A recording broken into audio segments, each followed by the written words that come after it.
ব্রাত্য বসুর হুব্বা সিনেমার মধ্যে কোথাও কি কোনো পলিটিক্যাল অ্যাঙ্গেল রয়েছে? বর্তমান সরকারের প্রতিনিধি হয়েও তিনি কি পুরনো কোনো সরকারের বিরুদ্ধে কুমন্তব্য করেছেন এই সিনেমার মাধ্যমে? আসুন, এই ভিডিওর মধ্যে আমরা কিন্তু শুধুমাত্র হুব্বা নিয়েই আলোচনা করব না, তার সাথে এই সিনেমার একটি পলিটিক্যাল অ্যাঙ্গেল নিয়েও কিন্তু আমরা আলোচনা করব।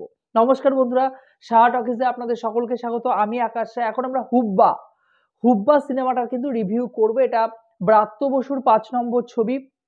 ব্রাত্য বসুর সিনেমা এর আগে যারা নিয়মিত দেখে এসেছেন, ব্রাত্য বসু শুধুমাত্র ছবি করেন না, তিনি কিন্তু অভিনয়ও করেন। আমার মনে পড়ছে এই মুহূর্তে দাঁড়িয়ে অনেক ছোটবেলায় একটা সিরিয়াল দেখতাম আমরা, সোনার হরিণ বলে। ওখানে পানু হালদারের মেবি কোনো একটা ক্যারেক্টার তিনি প্লে করতেন।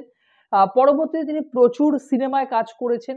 অভিনেতা হিসাবে আমি দুটো সিনেমার কথা বলব, মহাপুরুষ ও কাপুরুষে তার অভিনয়টা দেখবেন এবং সিনেমাটা অবশ্যই দেখবেন। এবং আরো একটি সিনেমা, সেটা হলো অসমাপ্ত। ওটা ঋত্বিক চক্রবর্তী, স্বস্তিকা ছিলেন, সুমন মুখোপাধ্যায়ের সিনেমা ছিল। এছাড়া ব্রাত্য বসুর প্রথম ছবি রাস্তা এবং এর আগে তার শেষ যে ছবিটি ডিকশনারি মেবি, আবির ছিলেন এবং ওই সিনেমাটা ওখানে নুসরত ছিলেন এবং মোশাররফ করিমেরও ক্যারেক্টার ছিল। তো ওই সিনেমাটা যদি আপনারা দেখে থাকেন, ওটাও কিন্তু দারুণ একটা সিনেমা। তো যাই হোক না কেন, আজকে আমরা হুব্বা নিয়ে কথা বলবো। তো ব্রাত্য বসুকে নিয়মিত আমি ফলো করে আসি এবং তার কাজ কিন্তু আমার দারুণ লাগে, দারুণ লাগে। মানে তার আমি বিশাল বড় ভক্ত একজন।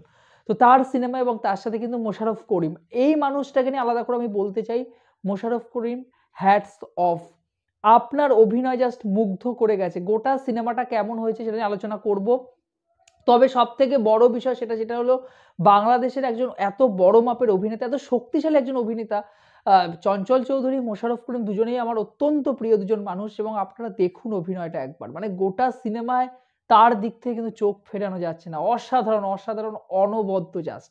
এবারে এই সিনেমাটা দেখুন, এই সিনেমাটা মেইনলি আপনারা জানেন যে শ্যামল, এখানে হুব্বা বিমলে যে ক্যারেক্টারটা প্লে করেছেন মোশাররফ করিম, তার জীবনের উপর বেস করে কিন্তু গোটা সিনেমাটা তৈরি করা হয়। হুগলির বিভিন্ন এলাকায় কিন্তু তার এই সিনেমাটা নিয়ে আলোচনা হচ্ছে এবং সেখানে ইন্টারভিউ নেওয়া হয়েছিল বিভিন্ন মানুষের। সেখানে কিন্তু মিক্সড রিয়াকশন এসেছে যে বাস্তবিকেই হুব্বা কেমন ছিলেন, শ্যামল কেমন ছিলেন আর কি, তার বেড়ে ওঠা, তার পরবর্তীতে তার এরকম বড় একজন গ্যাংস্টার হয়ে ওঠা, সমস্ত কিছু নিয়েই কিন্তু আলোচনা হয়েছিল। আমি দেখছিলাম বিভিন্ন ইন্টারভিউতে। তো এই সিনেমাটা আমার কেমন লেগেছে, বাস্তবিক এই সিনেমাটা আমার দুর্দান্ত লেগেছে।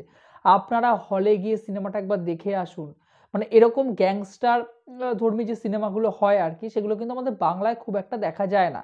রিসেন্টলি গত বছর যদি আপনাদের মনে থাকে, শিবপুর বলে ছবিটা এসেছিল, স্বস্তিকা এবং পরমব্রত, সেই ছবিটার মধ্যে কিন্তু সেই ছবিটার একটা বিশেষত্ব হলো, সেখানে একজন সাধারণ ঘরের বউ তিনি কি করে গ্যাংস্টার হয়ে উঠলেন, বড় একটা গ্যাংয়ের মাথা কি করে হয়ে উঠলেন এবং পরবর্তীতে তার কি অবস্থা হয়েছিল বাস্তবিকই, সেটা কিন্তু তুলে ধরা হয়েছে সেই সিনেমার মধ্যে। অনেক দারুণভাবে রিয়েলিস্টিক ব্যাপারটা কিন্তু দারুণভাবে তুলে ধরা হয়েছিল। কিন্তু এই সিনেমাটার মধ্যে কিন্তু কিছুটা তার ক্যারেক্টারটাকে আমি কি বলবো, স্টাবলিশড করার জন্য তার ক্যারেক্টারটার মধ্যে কিন্তু কল্পনা মেশানো হয়েছে আর কিছু ক্ষেত্রে, আমি বলবো আমার আমার মনে হয়েছে সিনেমাটা দেখার পরে।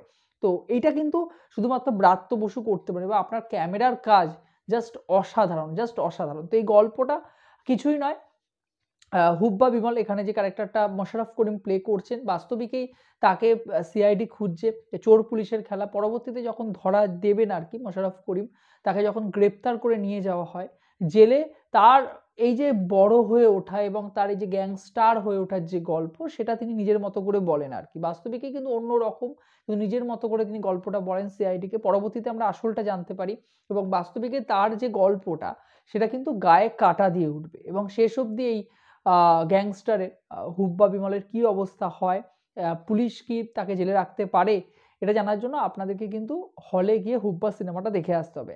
পরতে পরতে কিন্তু থ্রিল রয়েছে এবং আমি আবারও বলছি, এখানে অ্যাকশন সিনেমা তৈরি হচ্ছে এই মুহূর্তে দাঁড়িয়ে, কমার্শিয়াল সিনেমা তৈরি হচ্ছে, বা ফ্যামিলি ওরিয়েন্টেড যে ফ্যামিলি ড্রামা ফিল্ম, সেগুলোকে তৈরি করার চেষ্টাও করা হয়।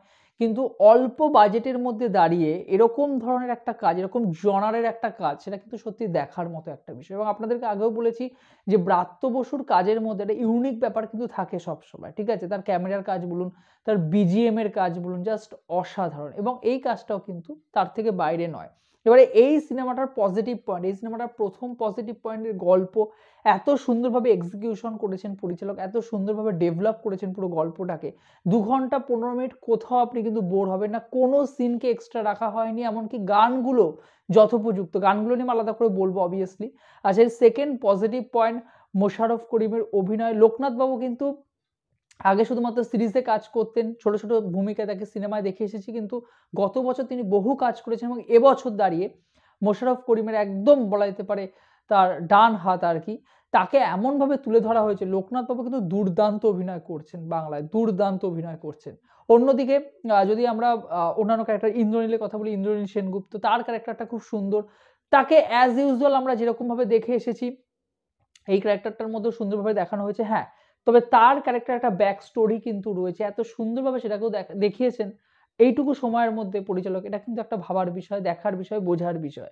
এখানে অন্যান্য ক্যারেক্টারে যারা ছিলেন, মোশাররফ করিম অর্থাৎ হুব্বা বিমলের ছোটবেলার ক্যারেক্টারে যিনি অভিনয় করেছিলেন, তার ওয়াইফের ভূমিকায় যারা ছিলেন আরকি, আমি সবার নাম জানি না।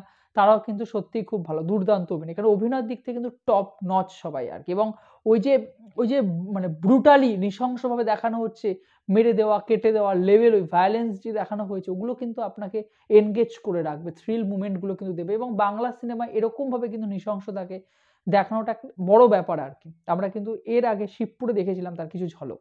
এবার এই সিনেমার ক্ষেত্রে পরবর্তী পজিটিভ পয়েন্টের ক্যামেরার কাজ অসাধারণ বললাম। যে লোকেশন গুলোতে শুট করা হয়েছে, যেভাবে শুট করা হয়েছে, বিজিএম এর কাজ, ব্যাকগ্রাউন্ড মিউজিক যেরকমভাবে এখানে ওই ওই যে ওই সময়গুলোতে ওই যে ওকে ধরবে, চেস করার মুহূর্ত বা হুব্বা একটা নৃশংস কাজ করছেন সেই সময়গুলোতে বা তার পাস্ট লাইফটা উঠে আসছে, সেই সময় যেরকমভাবে বিজিএম এর কাজ জাস্ট অসাধারণ, জাস্ট অসাধারণ। তো সবকিছু মিলিয়ে এই সিনেমাটাকে নিয়ে আমার আলাদা করে কিছু বলার নেই।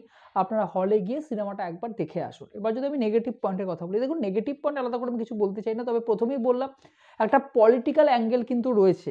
বর্তমান সময়ে দাঁড়িয়ে আমরা সবাই জানি ব্রাত্য বসু কোন পলিটিক্যাল পার্টির আন্ডারে কাজ করেন। কিন্তু সেই সময় যে শাসক দল ক্ষমতায় ছিলেন, তার আন্ডারেই কিছু ক্ষেত্রে কিন্তু এর বাড়বড়ন্ত হুব্বাকে নেওয়া যাচ্ছিল না। তখন সিআইডি এসে তদন্ত করে তাকে শাস্তি দেয় আরকি।